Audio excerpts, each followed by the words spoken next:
Hello everyone, welcome to SPC centre. This is Prashant Kumar. Friends, आज की इस वीडियो में मैं आप लोगों के साथ बीपीएससी की आगामी मुख्य परीक्षा को ध्यान में रखते हुए एक महत्वपूर्ण प्रश्न के मॉडल आंसर को डिस्कस करूंगा।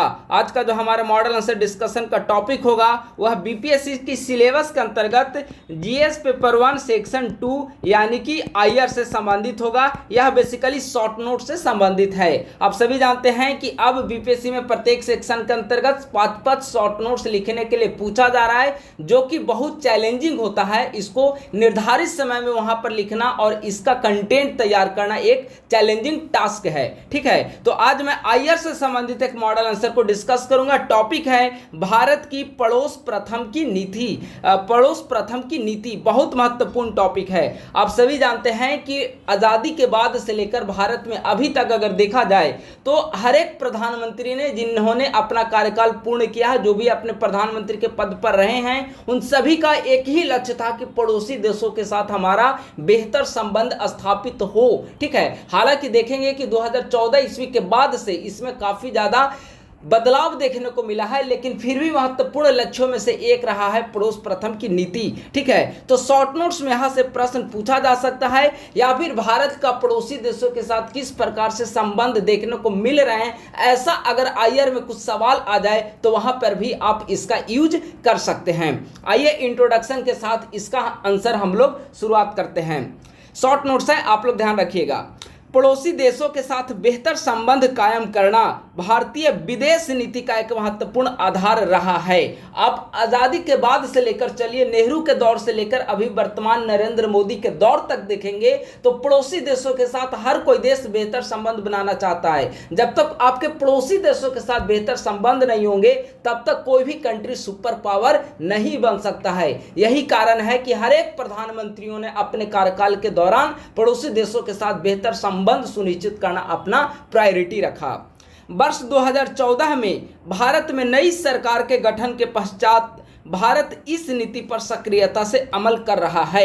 हमने बताया कि नेहरू के युग से देखा जाए तो पड़ोस प्रथम की नीति पर अमल किया जा रहा है, लेकिन एक्टिवली जो सरकार वर्क कर रही है वह 2014 के बाद से इसमें कई सारे बदलाव देखने को मिले हैं। आप देखेंगे कि विदेश नीति के कार्यकाल के दौरान कई बार ऐसा होता है कि जब लंबे समय तक एक ही विचारधारा की पार्टी की सरकार में बदलाव आती है तो फिर उसकी विदेश नीति में भी बदलाव देखने को मिलते हैं। जैसे 2004 से 14 तक का काल यूपीए का काल था, मनमोहन सिंह प्राइम मिनिस्टर थे। उस समय की विदेश नीति की प्रायोरिटी थोड़ी अलग थी। 2014 के बाद देखेंगे कि जब एनडीए की सरकार आई तो यहाँ पे प्रायोरिटी थोड़ी बदल गई, कार्य करने के तरीके में बदलाव आया। एग्रेसिव फॉरेन पॉलिसी वर्तमान समय में सरकार के द्वारा लागू किया जा रहा है। ठीक है, तो 14 के बाद से इसमें बदलाव देखने को मिल रहे हैं और इस नीति पर, पड़ोस प्रथम की नीति पर सक्रियता से अमल किया जा रहा है। भारतीय विदेश नीति वसुधैव कुटुंबकम पर आधारित है। देखिए यहाँ पर कई सारे ऐसे पॉइंट जो हैं वह इस टॉपिक के अलावा भी अगर आईआर से संबंधित कोई सवाल आए, भारतीय विदेश नीति से संबंधित, तो वहां पर भी आप लोग इसका यूज कर सकते हैं। इसीलिए ध्यान से आप लोग पॉइंट्स को नोट कर लेंगे। भारतीय विदेश नीति वसुधैव कुटुंबकम पर आधारित रही है।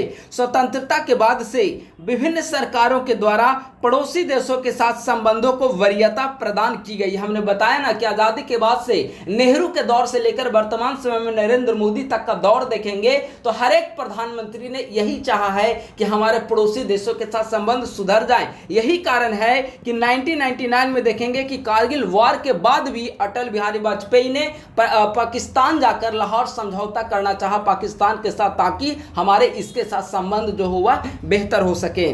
सर्वप्रथम गुजराल सिद्धांत के जरिए पड़ोसी देशों के साथ बेहतर संबंध बनाने पर बल दिया गया। वर्तमान समय में सरकार के द्वारा पड़ोसी प्रथम के उदाहरण निम्नलिखित अवसरों पर देखने को मिल रहे हैं। अब सवाल उठता है कि आखिर हमने इंट्रोडक्शन में लिखा कि 2014 ईस्वी के बाद से पड़ोस प्रथम की नीति में बदलाव देखने को मिल रहा है, तो आखिर ऐसे कौन कौन से कार्य सरकार के द्वारा 14 के बाद से किए जा रहे हैं जिसके आधार पर यह कहा जा सकता है कि पड़ोस प्रथम की नीति को सरकार जो है उस पर काफी एक्टिवली तरीके से उस पर अमल कर रही है। तो आइए कुछ पॉइंट्स के जरिए हम लोग इसे समझने का प्रयास करते हैं। वर्ष 2014 में प्रधानमंत्री ने शपथ ग्रहण समारोह में सार्क देशों के सभी राष्ट्राध्यक्षों को आमंत्रित किया था और यह एक सांकेतिक रूप से बहुत महत्वपूर्ण संकेत दिया गया पड़ोसी देशों को कि हम आपके साथ बेहतर संबंध बनाने के इच्छुक हैं, आप भी अपने तरीके से गर्मजोशी दिखाइए। ठीक है, क्योंकि 14 में जब ओथ सेरेमनी हो रहा था प्राइम मिनिस्टर नरेंद्र मोदी का, तो पड़ोसी में जो भी देश हैं, पाकिस्तान, बांग्लादेश जैसे जो भी देश हैं, उनके राष्ट्राध्यक्षों को आमंत्रित किया था अपने शपथ ग्रहण समारोह के दौरान। तो इस प्रकार से बेहतर संबंध की एक नींव जो है बेस बनाने का कार्य उसके दौरान उस घटना के जरिए किया गया। अपने प्रथम कार्यकाल के दौरान विदेशी दौरा के रूप में कूटनीतिक रूप से अहम पड़ोसी देश भूटान का चयन किया।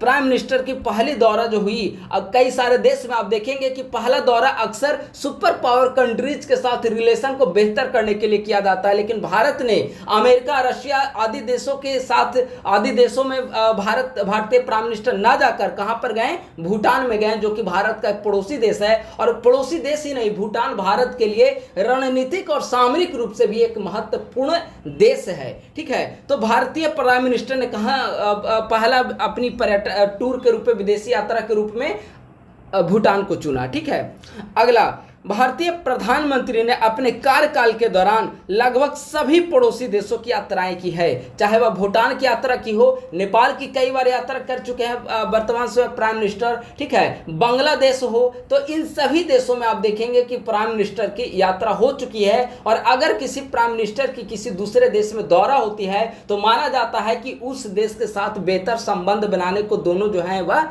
इच्छुक हैं। ठीक है, 69वें गणतंत्र दिवस समारोह में मुख्य अतिथि के रूप में आसियान देशों के प्रतिनिधियों को आमंत्रित किया गया। और आसियान देश के जो प्रतिनिधि है उसमें भी कई सारे पड़ोसी देश हमारे शामिल हैं। और आसियान देश भी देखा जाए तो आसियान के साथ बेहतर संबंध बनाने के लिए लुक ईस्ट पॉलिसी का भी सरकार ने इजाद किया है। ठीक है, वर्ष 2015 में नेपाल में आए भूकंप आने के पश्चात भारत सरकार के द्वारा ऑपरेशन मैत्री के जरिए मानवीय व राहत बचाव कार्य किया गया।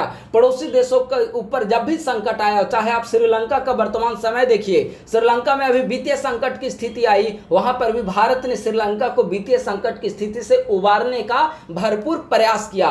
2015 में नेपाल में भूकंप आ चुका था, लगभग 10,000 लोग उस भूकंप में मारे गए थे। भारत ने सक्रियता और मित्रता दिखाई और मित्रता ऑपरेशन मैत्री के जरिए भारत ने नेपाल में भूकंप के पश्चात पुनर्निर्माण कार्य में भारत ने सहायता की नेपाल को। तो इस प्रकार से देखेंगे कि पड़ोसी देशों के ऊपर जब भी संकट आए, आप याद करिए पाकिस्तान में अभी बाढ़ की स्थिति उत्पन्न हो गई थी, भारत ने तुरंत सहायता की पेशकश की पाकिस्तान तक को, जिसके साथ हमारे बेहतर संबंध नहीं है। तो आप देखेंगे कि सरकार के द्वारा समय समय पर ऐसे कई सारे इनिशिएटिव उठाए जाते रहे हैं, जिसका महत्वपूर्ण लक्ष्य होता है, एकमात्र लक्ष्य होता है कि हमारा पड़ोसी देशों के साथ संबंध बेहतर हो सके।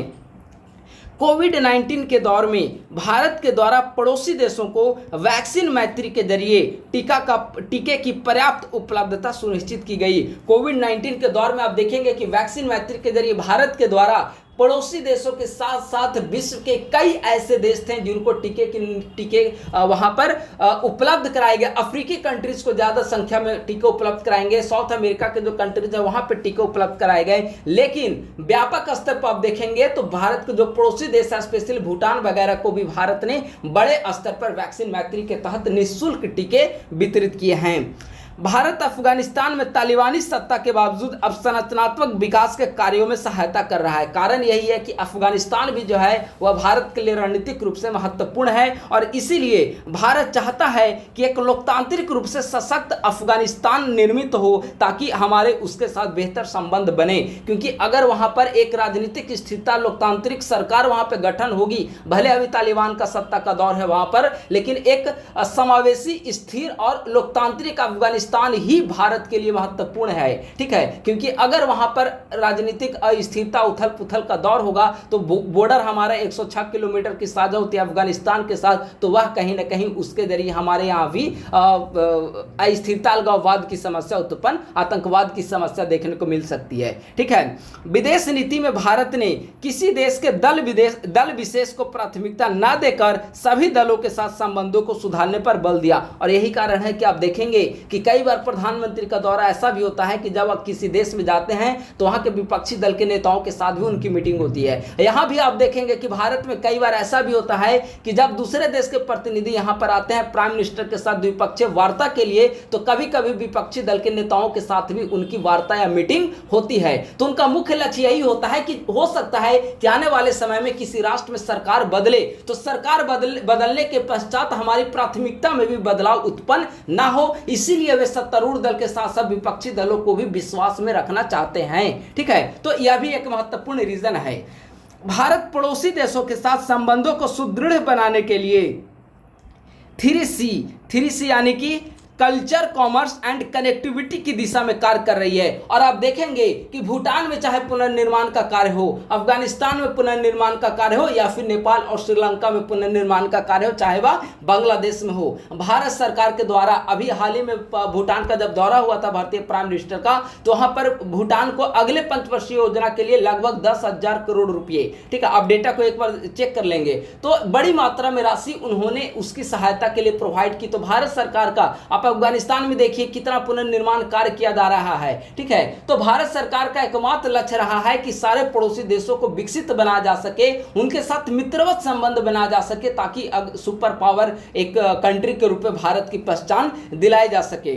ठीक है, पड़ोसी देशों के साथ सीमा विवाद को दूर करने की दिशा में प्रयास किया जा रहा है और 99वां संविधान संशोधन के जरिए भारत और बांग्लादेश के बीच जो डिस्प्यूट सॉल्व किया गया वह एक इसका बेहतरीन उदाहरण है। ठीक है, तो भारत की यही कोशिश है कि पड़ोसी देशों के साथ जो भी सीमा संबंधी विवाद और जटिलताएं हैं उनको दूर कर दिया जाए, और अगर दूर नहीं हो पा रहा है तो उसको साइड करके इकोनॉमिक ट्रेड को बढ़ावा दिया जाए, ताकि दोनों देशों के संबंध प्रभावित ना हो। तो इस प्रकार से भारत सरकार जो है वर्तमान समय में पड़ोस प्रथम की दिशा में कार्य कर रही है, और भारत सरकार का एकमात्र लक्ष्य है कि पड़ोसी देशों के साथ अपने संबंध को बेहतर किया जा सके। निष्कर्षतः स्पष्ट है कि भारत की विदेश नीति पड़ोस प्रथम की नीति पर कार्य कर रही है, और इस दिशा में सरकार के द्वारा विभिन्न कदम भी उठाए जा रहे हैं। इसमें एक दो पॉइंट और आप चाहें तो ऐड कर सकते हैं। अभी हमने श्रीलंका का एक मुद्दा बताया कि श्रीलंका में किस प्रकार से वित्तीय संकट की स्थिति उत्पन्न हुई, उसके पश्चात भारत सरकार के द्वारा वहां जिस प्रकार से पुनर्निर्माण में और सरकार के द्वारा जिस प्रकार से उसे सहायता राशि प्रोवाइड की गई, और इसकी प्रशंसा श्रीलंका के प्रधानमंत्री भी कर चुके हैं। ठीक है, तो ये सारे एग्जाम्पल आप वहां पे दीजिए, एग्जाम्पल के रूप में वहां पे सेटअप करिए, ताकि एग्जामिनर जो है वह आपको उदाहरण से प्रभावित हो सके। और रिसेंट और महत्वपूर्ण एग्जाम्पल जैसे कोविड-19 का वैक्सीन मैत्री बहुत महत्वपूर्ण है, नेपाल का ऑपरेशन मैत्री बहुत महत्वपूर्ण है, अभी श्रीलंका का जो घटना हुआ यह बहुत महत्वपूर्ण है, हालिया को दौरा हुआ जैसे भूटान का दौरा हुआ था यह भी महत्वपूर्ण है, अफगानिस्तान में तालिबान के सत्ता आने के पश्चात पुनर्निर्माण कार्य किया जा रहा है, बहुत महत्वपूर्ण है। तो ये सारे जो कार्य हैं उन सभी घटनाओं को अगर आप एक जगह पे लिख कर एक व्यवस्थित रूप से आंसर तैयार करते हैं तो आपको बेहतर मार्क्स मिलने की संभावना है। ठीक है, और मैं फिर से कह रहा हूं कि शॉर्ट नोट्स में अनिश्चितता की स्थिति बनी रहती है, कौन से सवाल पूछ लिया जाएगा यह आप सोच भी नहीं पाएंगे। तो ऐसे जितने भी टॉपिक हैं उन सबको आप लोग लिखते चले जाइए, स्पेशली जो मॉडल आंसर डिस्कस किया जा रहा है उन सभी का नोट्स आप लोग बनाते चले, ताकि पीटी के बाद उस सभी को आप सभी को रिवीजन करना हो। ठीक है, तो बस आज की वीडियो में इतना ही। अगर हमारे यूट्यूब चैनल पर आप लोग नए हैं तो हमारे यूट्यूब चैनल को सब्सक्राइब अवश्य करिए, और अपने दोस्तों के साथ भी हमारे YouTube चैनल का लिंक साझा करें, ताकि अधिक से अधिक संख्या में अभ्यर्थी हमारे YouTube चैनल से जुड़ सके। और हमारे टेलीग्राम ग्रुप का लिंक है ISPC सेंटर, आप लोग इसे ज्वाइन कर लीजिए, वहां पर BPSC की तैयारी से संबंधित विभिन्न मटेरियल आपको निःशुल्क मिल जाएंगे। थैंक यू सो मच, बहुत बहुत धन्यवाद।